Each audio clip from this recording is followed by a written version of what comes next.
All right, we're in the book of Ezra. If you'd like to turn there, we'll eventually get to it. You know, I'm the last born child of Leroy and Shirley Strunk. And I had the blessing of having my dad for 38 years of my life.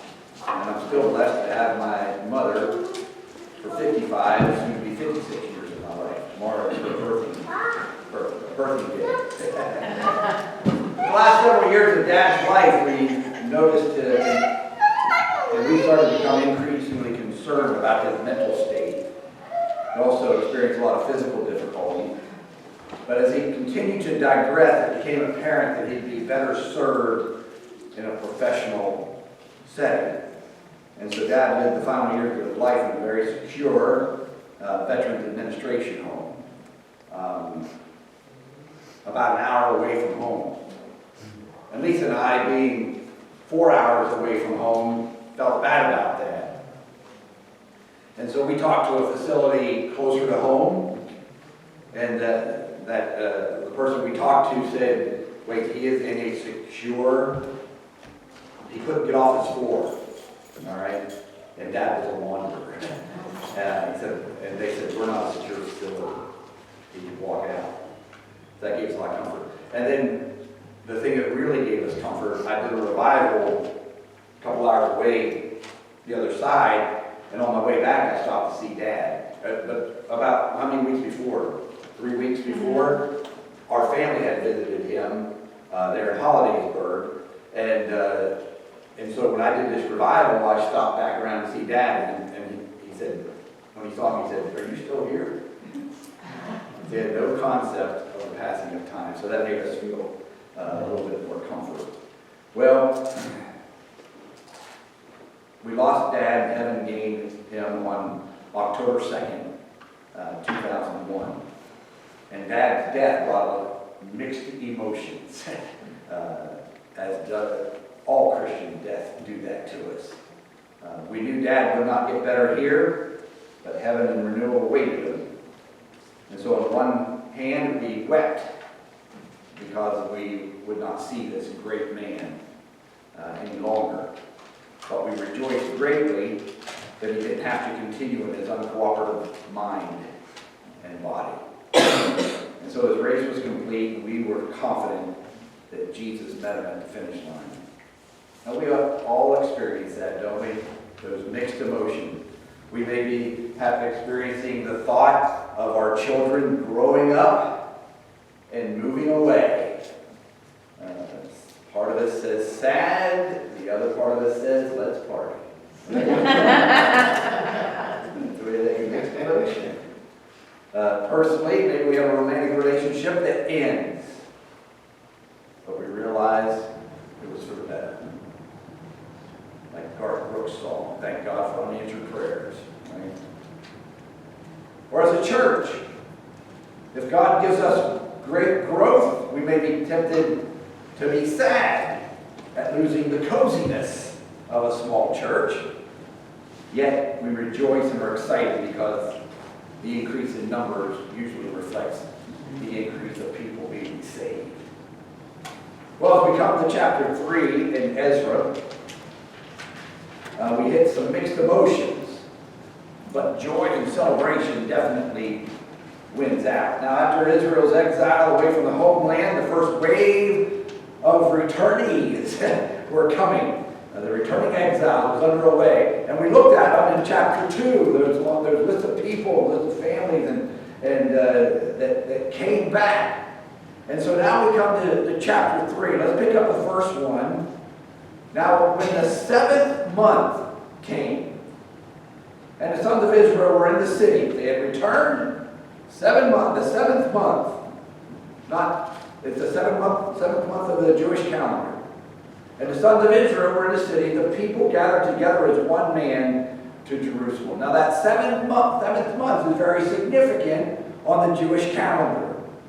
Because when God gave his law to Israel, he set the 7th month apart for 3 feasts. 3 feasts happened in the 7th month. On the 10th day of the 7th month, there was a Day of Atonement. In the 15th day of the 7th month, the Feast of Trumpets. And the 15th day through the 22nd day, the Feast of Tabernacles, which was the time when they would move out of their houses and live in booths to commemorate their ancestors wandering in the wilderness. But they gathered as one man, as an incredible act of obedience to restart those great feasts.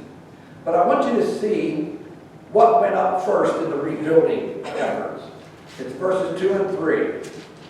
And then Jeshua, the son of Jozadak, and his brothers the priests, and Zerubbabel, the son of Shealtiel, and his brothers, arose and built the altar of God of Israel to offer burnt offerings.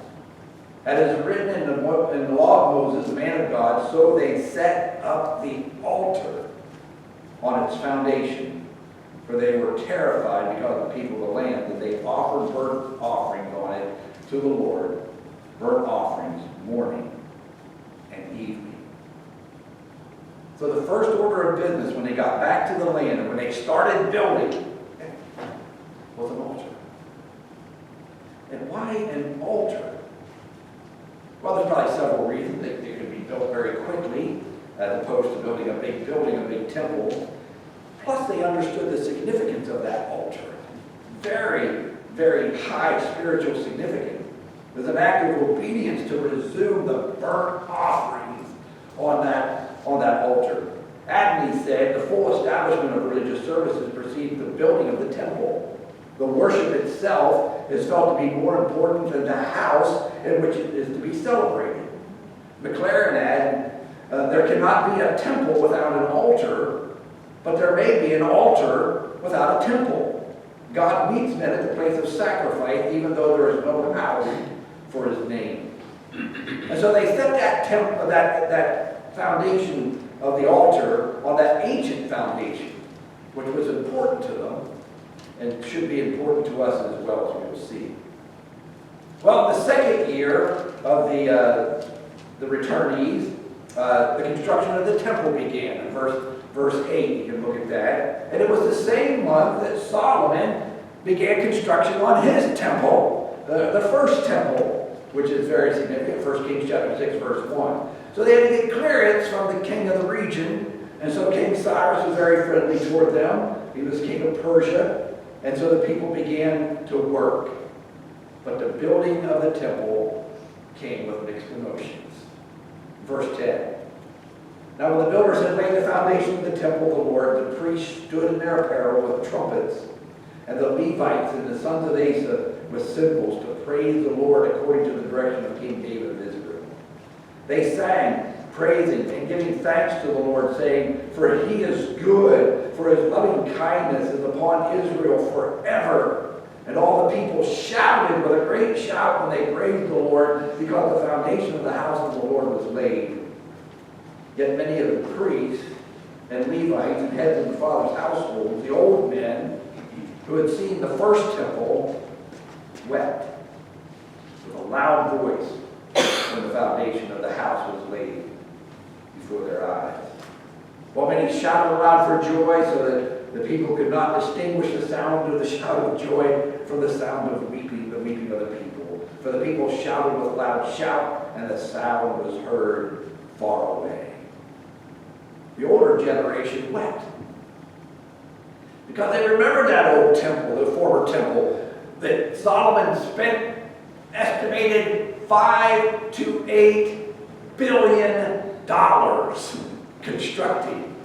And they saw the horrible end of that temple. They saw the glory of Israel depart. And listen to what one author said about that. He said, in agony of despair, while they saw the cruel flames licking the ancient stones and blazing up among the cedar beams, and all the fine gold dimmed with black clouds of smoke.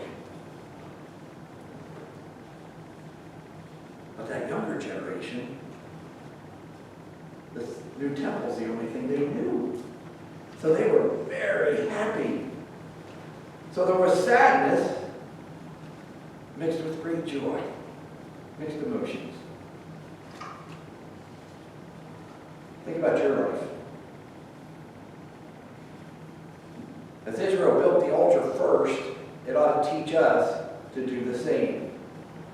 to do what we can now with an eye toward doing more later? Is there the commands of God to obey? As we learn more, we obey more. Whatever God says, that's what we do. That's what Christians do. Is there sin to avoid? And sometimes we never think that something is a sin. One of my early fellows that I discipled into Christ, he would let out a few inappropriate expletives for a Christian man, and he's just a new Christian, so I challenged him on it, so you don't let corrupt communication come out of your mouth. And he was quick to obey that. And so you may constantly get things that you never thought were sin, and because society will tell you differently, but as you look in God's Word, and so is there sin to avoid? Is there a service to give? So do what you can now, but always look to do more for the Lord. As they establish their sacrificial offering, that just shouts with the importance to bring God worship and praise first. Think about that. Without praise, without prayer, everything else you do in your spiritual life will be wanting. And so the altar in Ezra marked renewal, just like praise to God and prayer renews us on a daily basis. So before we go on to great ministries, before we start great programs, we better be spending time in worship and prayer. And in fact, I think that's where the great programs will come from. I think that's where the great ministries will come from, in those times of worship and prayer. So we need to spend time, much time in that. Now the great danger is when we look at the past. Because when we weep over the past, in the good old days, it takes our attention away from the present activity. And it paralyzes us for the work that must go on. And so as we look at the past, we do so with joy, not with sadness like the good old days, because the better days are here. They really are. So what happens if we all take this to heart? If we take seriously our desire, the desire to truly obey God in all areas and to stay away from sin, what would happen? And as I said, before any ministry, before any service, before any activity, we worship and pray. What would happen? If we celebrate the good that the Lord is doing among us instead of sadly looking at what once was, what would happen? I say it's a recipe for tremendous revival and rebuilding and celebration. No telling what we can do if we start at that point at the altar of worship and prayer. No telling how many people we will reach. But I'll tell you what we will do. We will celebrate what God does among us every step of the way. So spend much time at the altar of worship and prayer. Let's pray. Father, as we come to you, we thank you for this avenue of prayer. Lord, we are so sorry when we don't take advantage of it. And Father, as we talked not too long ago, that not only have you commanded us to come, but you desire us to come. We know that you don't need us to come, but you enjoy our presence. So Father, we enjoy yours also. The best times of our life are when we are aware of your presence. And so, Father, help us to be people of worship of Almighty God and people of prayer. Because, God, through history, nothing significant really happened for your people until they prayed. So may we be prayer warriors. So, Father, thank you for these wonderful lessons from your word. We pray that we will take them to heart today and continue to be the people that you want us to be. In Jesus' name.